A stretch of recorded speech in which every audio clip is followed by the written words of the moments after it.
Continuity के 26वें question में, क्योंकि हमने अभी तक 25 अर्थात 25 क्वेश्चन तक के सवालों को हल कर चुके हैं, और यदि जो बच्चा इन सवालों तक हल नहीं किया है तो वह हमारे अन्य वीडियो को देखे और समझे कि कैसे किया गया है, और अगर तब भी ना समझ में आए तो हमारे कमेंट बॉक्स में कमेंट करें।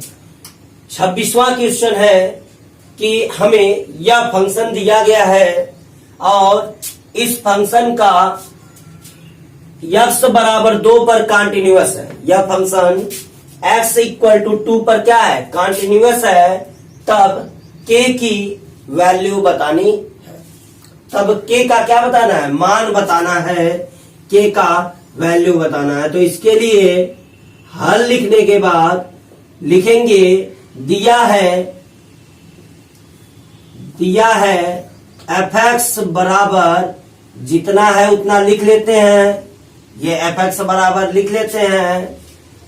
f(x) बराबर दिया है, f(x) बराबर इतना, x बराबर 2 पर सतत है, x बराबर 2 पर सतत है। अब सततता की परिभाषा से हम जानते हैं कि limit x tends to 2 minus f of x equal to limit x tends to 2 plus f of x equal to f of, अर्थात बाईं सीमा बराबर दाईं सीमा बराबर स्वयं पद फंक्शन का मान। अब f(x) की वैल्यू 2 माइनस के लिए 2 से माइनस का मतलब 2 से बाईं ओर का मतलब 2 से छोटा, तो limit x tends to 2 minus की जगह पे 2 और f ऑफ x के x स्क्वायर। इसी प्रकार लिमिट 2 प्लस के लिए 2 से बड़ा है तो x tends to 2 f of x के स्थान पर 3 इक्वल टू f ऑफ 2 के वैल्यू, क्योंकि 2 बराबर के लिए फंक्शन यही है, तो k इंटू 2 का स्क्वायर। अब क्या मिल जाएगा, इसकी भी लिमिट निकालेंगे तो 2 का स्क्वायर इंटू k अर्थात 4k, ये भी है 4k, यह भी है, इसलिए इन दोनों में से एक मान को लिख लेते हैं। 4k बराबर इसका अचर पद की सीमा वही होती है, इसलिए 3, तो k equal to 3/4, that's answer. यह 27वां क्वेश्चन है और मैंने 26 तक के आगे क्वेश्चन लगाए हैं अन्य वीडियो में। 28वां question, f(x) equal to k x plus 1 यदि x जो है पाई से छोटा या बराबर है और cos x जब x पाई से बड़ा है और यह x बराबर पाई पर कॉन्टिन्यूअस है अर्थात सतत है। जिस प्रकार से 27वें क्वेश्चन में x बराबर 2 पर सतत था, उसी प्रकार से 28वें में x बराबर पाई पर सतत है, और एकदम उसी टाइप का उसी प्रकार का यह क्वेश्चन है। सबसे पहले हम फंक्शन लिखकर दिखा देंगे कि x बराबर पाई पर सतत है। फिर हम दिखाएंगे कि बाईं सीमा x tends to pi minus f(x) equal to limit x tends to pi plus f(x) equal to f of pi, उस पॉइंट पर। अब लिमिट पाई माइनस का मतलब पाई से बाईं ओर, अर्थात limit x tends to pi f(x) के स्थान पर kx प्लस 1 और limit x tends to pi और f(x) के स्थान पर cos x, और f ऑफ पाई का मान पाई के बराबर के लिए यह मान है, तो k पाई प्लस 1। अब हमें क्या दिखेगा, जब हम इसकी लिमिट निकालेंगे तो यह भी आ जाएगा k पाई प्लस 1 और ये भी k पाई प्लस 1, तो इनकी जगह यह हो गया और इसका मान cos पाई का मान cos 180 अंश, cos 180 अंश का मान -1 होता है, अर्थात k पाई बराबर -1 और ये +1 इधर चला आया तो माइनस। इस प्रकार k पाई बराबर -2, k की वैल्यू निकालनी है, अर्थात k इक्वल टू -2/पाई, दैट्स आंसर। इसी प्रकार आप लोग अपने बुक से 29वां सवाल यानी 29 क्वेश्चन लगाएंगे। वही एकदम क्वेश्चन है, इसमें भी k की वैल्यू ही ज्ञात करनी है। सवाल देख सकते हैं आप लोग। क्वेश्चन है 30, fx equal to kx plus 1 और 3x माइनस 5 यदि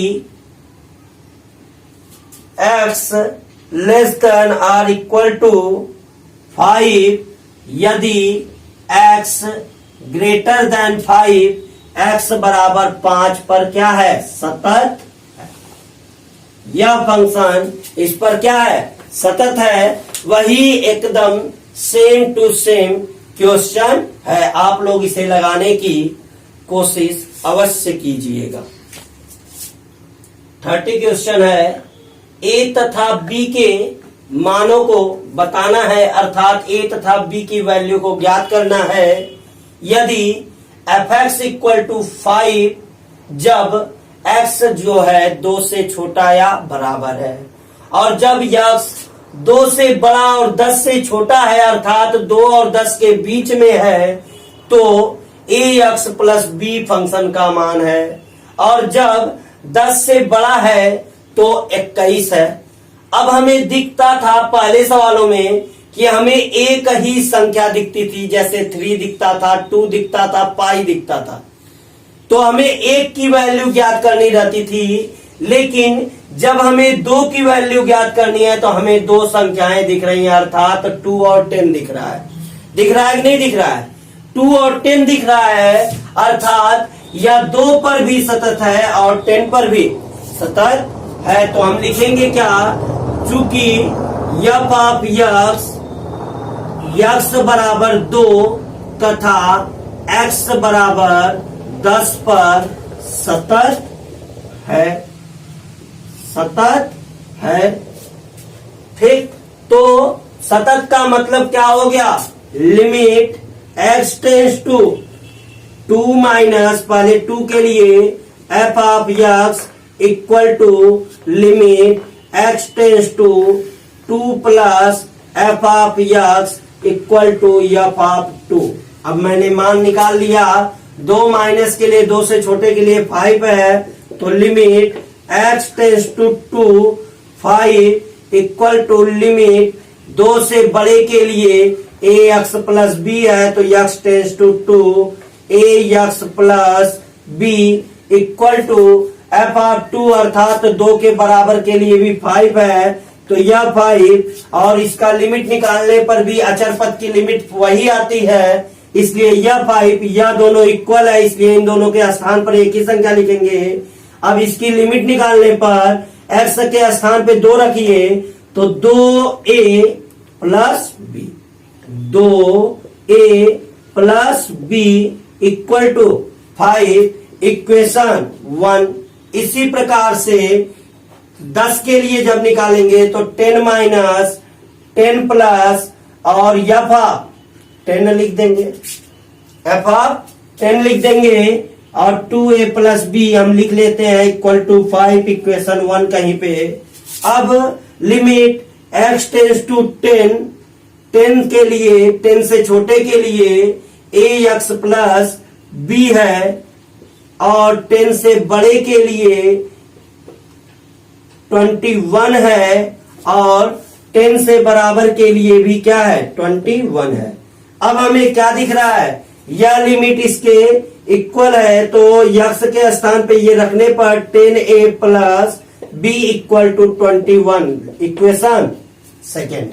अब हमें क्या दिखा, अब हमें इक्वेशन 1 और 2 मिल गए, और जब दो अननोन वेरिएबल हो तो उन दोनों अननोन वेरिएबल को नोन करने के लिए अर्थात निकालने के लिए हमें दो समीकरणों अर्थात इक्वेशन की आवश्यकता पड़ती है।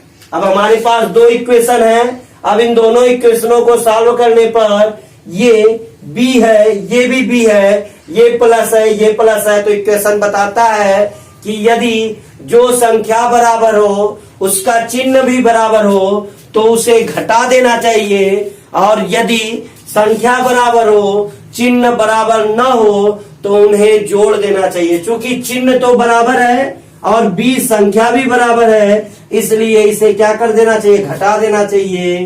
तो समीकरण 1 माइनस समीकरण 2, यानी इक्वेशन 1 में से इक्वेशन 2 सब्सट्रैक्ट करने पर 2a में से 10a घटेगा तो माइनस 8a, b से b कट गया, 5 में से 21 गया तो माइनस 16, माइनस से माइनस कट गया, 8 2 जा 16, a की वैल्यू कितनी आ गई, 2 आ गई। अब a की वैल्यू उठाकर यहाँ पे रख दीजिए, 2 इंटू 2, 2 2 जा 4, 4 उधर जाएगा, 5 में से 4 जाएगा, b की वैल्यू क्या आ जाएगी, 1 आ जाएगी। अतः तथा b इक्वल टू 1 क्या करने पर, दोनों इक्वेशनों को सॉल्व करने पर। अब हम 31वां से 34वां तक के सवाल लगाने से पहले कुछ चीजों के बारे में स्पष्ट रूप से जान लेते हैं, जैसे फंक्शन को कैसे जोड़ते हैं या दो फंक्शनों का संयोजन कैसे करते हैं। जैसे हम मान लेते हैं एक फंक्शन है f ऑफ x, इसका मान है x स्क्वायर, और एक फंक्शन है g ऑफ x, इसका मान है x प्लस 1। अब हमें f ऑपरेशन g अर्थात भाग ऑफ x निकालना है। भाग ऑफ क्या निकालना है, x निकालना है। तो हम इस भाग या ऑफ x को कैसे निकालते हैं, सर्वप्रथम हमें g नजर आ रहा है x की तरफ से, तो f of g of x लिखते हैं, और g ऑफ x की वैल्यू कितनी है, x plus 1, f of x plus 1 हो जाएगा। और हम फंक्शन f का क्या कार्य जानते हैं कि फंक्शन जिसका है उसका स्क्वायर हो जाता है, अर्थात x का क्या हो जाता है, स्क्वायर हो जाता है। इसलिए फंक्शन यहां पे किसका है, x प्लस 1 का, इसलिए क्या हो जाएगा, x प्लस 1 का होल स्क्वायर हो जाएगा। अगर यही गाफ ऑफ x निकालना रहता, गाफ ऑफ x, तो सर्वप्रथम हमें f ऑफ x दिख रहा है, तो f ऑफ x की वैल्यू x स्क्वायर है, तो g ऑफ x स्क्वायर। अब g क्या कह रहा है, g कह रहा है कि जिसका मैं फंक्शन हूं उसमें एक जोड़कर प्राप्त होऊंगा। तो यहां पे फंक्शन क्या है, x स्क्वायर, तो यह g क्या कह रहा है कि इस फंक्शन में मैं एक जोड़कर प्राप्त होगा। अर्थात हमें क्या मिला, गाफ ऑफ x स्क्वायर प्लस 1 मिल गया, और भाग ऑफ x प्लस 1 स्क्वायर हो गया। अब इस तरह से फंक्शन बनाने का तरीका होता है, जैसे अगर मान लें f of x equal to e की पावर x, और g of x equal to x plus 1, या g of x equal to x square. तो हमें क्या प्राप्त होता है, पहले f of g of x, तो f of g of x कितना है, x स्क्वायर है, क्योंकि g ऑफ x क्या कर रहा है कि हम जिस संख्या के फंक्शन है उसके स्क्वायर होंगे, तो x स्क्वायर। अब f ऑफ क्या कहता है, यब क्या कहता है, यब कहता है कि मैं जिसका फंक्शन हूं वह ई की पावर में चला जाऊंगा। अर्थात ये फंक्शन किसका है, एक्स स्क्वायर का, अर्थात ये ई की पावर में चला जाएगा तो ई की पावर एक्स स्क्वायर। इस प्रकार से दो फलनों का क्या होता है, संयोजन होता। अब जब हम दो फलनों का संयोजन कर लेंगे तो हमें पता है कि यदि f सतत है, g सतत है, तो इनका ऑपरेशन भी, ऑपरेशन मतलब कोई भी संक्रिया हो, प्लस माइनस गुणा भाग, सब क्या होते हैं, सतत होते हैं। बस भाग के लिए g ऑफ x क्या होता है, सतत। g ऑफ x यदि 0 के बराबर होता है तो परिभाषित नहीं होता है, अतः 0 पर, उस बिंदु पर सततता की जांच नहीं होती है। तो हमें 31वें से लेकर 34 तक के सवालों को फंक्शन के आधार पर लगाना अत्यंत आवश्यक होगा और अत्यंत आसान होगा। तो हम लगाते हैं, शुरुआत करते हैं 31वें सवाल से। 31वां सवाल है कि f of x equal to cos of x square.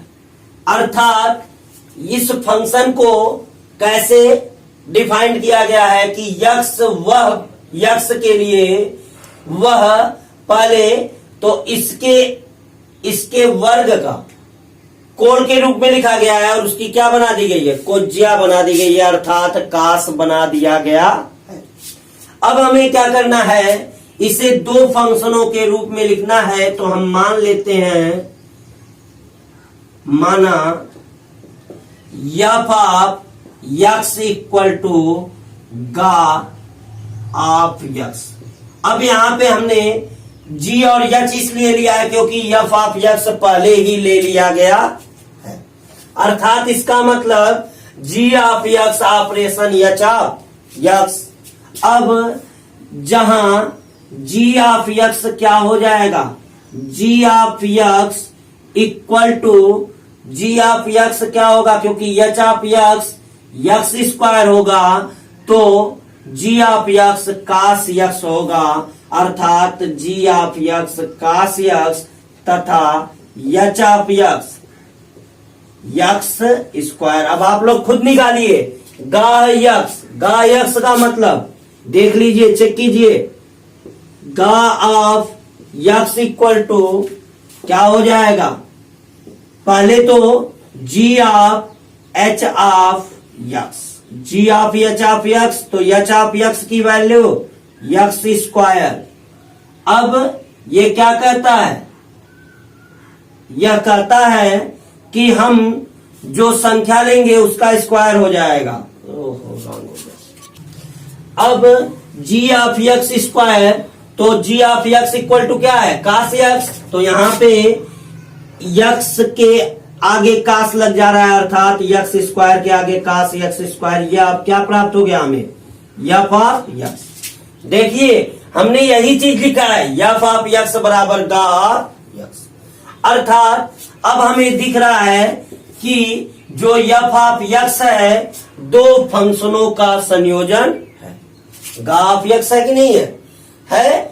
और हम जानते हैं कि कोज्या फलन अर्थात कास फलन एक सतत फलन होता है तथा h ऑफ x स्क्वायर बहुपदीय फलन एक सतत फलन होता है। अतः इनका ऑपरेशन अर्थात गा ऑफ x भी एक सतत फलन होगा और जब गा ऑफ x होगा तो f ऑफ x भी एक सतत फलन होता है। इस प्रकार f ऑफ x क्या हो गया, प्रत्येक बिंदु पर सतत होता है। ओनली तर्क के द्वारा आप इस सवाल को क्या कर सकते हैं, लगा सकते हैं। आप चाहें तो पहले यहां पे मान लें, माना g of x equal to इतना, निकाल कर f ऑफ x की वैल्यू निकाल लेंगे तो f ऑफ x बराबर क्या हो जाएगा, गा ऑफ x हो सकता है। इस तरह भी लगा सकते हैं।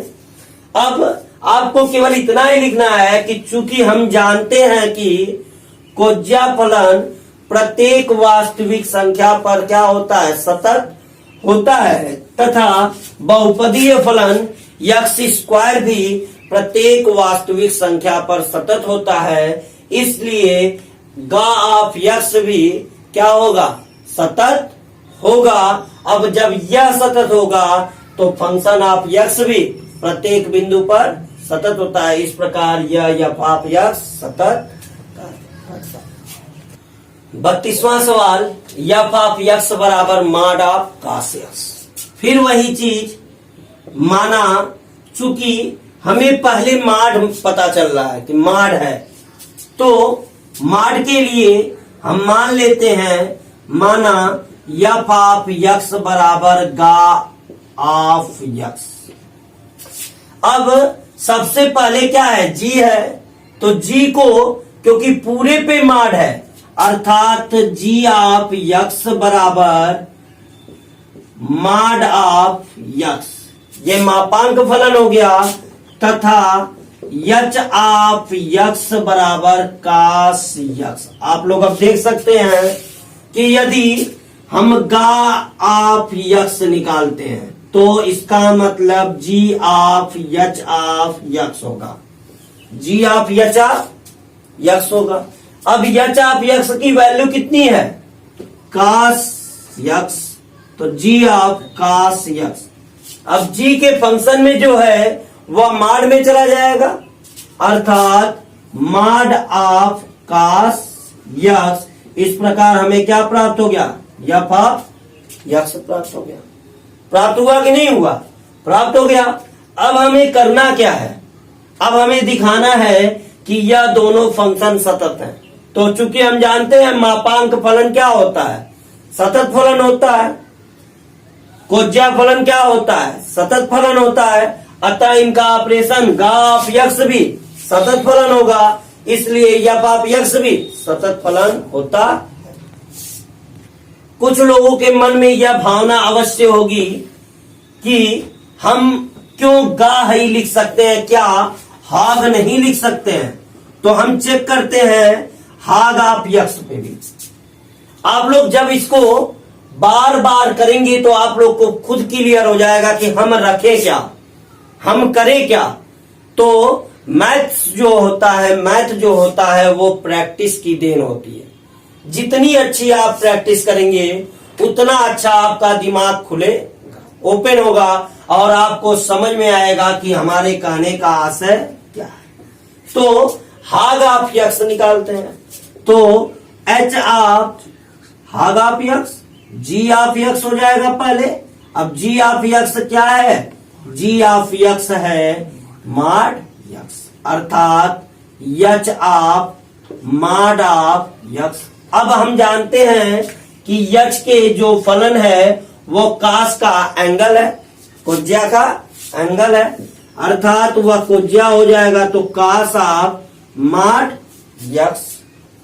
इस प्रकार हमें क्या दिखा, हमें क्या एफ ऑफ यक्स प्राप्त हुआ, नहीं प्राप्त हुआ, अर्थात हम हाग ऑफ यक्स न लेकर हम क्या लेंगे, गा ऑफ यक्स ही लेंगे। लेकिन 33वां सवाल देखिए, एकदम सेम टू सेम इसी प्रकार का है, बस कास ऑफ मॉड ऑफ यक्स के स्थान पर साइन मॉड ऑफ यक्स है। अब हमें सर्वप्रथम साइन दिख रही है, इसलिए जी ऑफ यक्स साइन यक्स और यच ऑफ यक्स मॉड यक्स मान लेंगे। इस प्रकार गा ऑफ यक्स निकल जाएगा। लेकिन आप इसी प्रकार यदि मानना चाहते हैं तो जो पहले पर है, पहले पे क्या है, साइन दिख रहा है, तो साइन वाले को पहले लिख दीजिए और मॉड वाले को बाद में लिख दीजिए। इस प्रकार से आप लोगों को फंक्शन बनाना आ जाएगा। अब आप लोगों के सामने ये 33वां सवाल था। क्या था, 33वां सवाल। इसी प्रकार 34वां सवाल भी लगेगा। 34वां सवाल है mod of x minus mod of x plus 1। चूंकि यह मापांक फलन है, यह भी मापांक फलन है, और दोनों मापांक फलन होने की वजह से यह भी प्रत्येक बिंदु जगह सतत है, यह भी प्रत्येक जगह सतत है। अब जब यह दोनों सतत हैं तो इनका अंतर भी क्या है, सतत ही होगा। इस प्रकार हम कह सकते हैं कि यह पूरा फंक्शन क्या है, सतत फलन होता है। इस प्रकार से आपका कंटिन्यूटी का पूरा चैप्टर एनसीईआरटी का समाप्त होता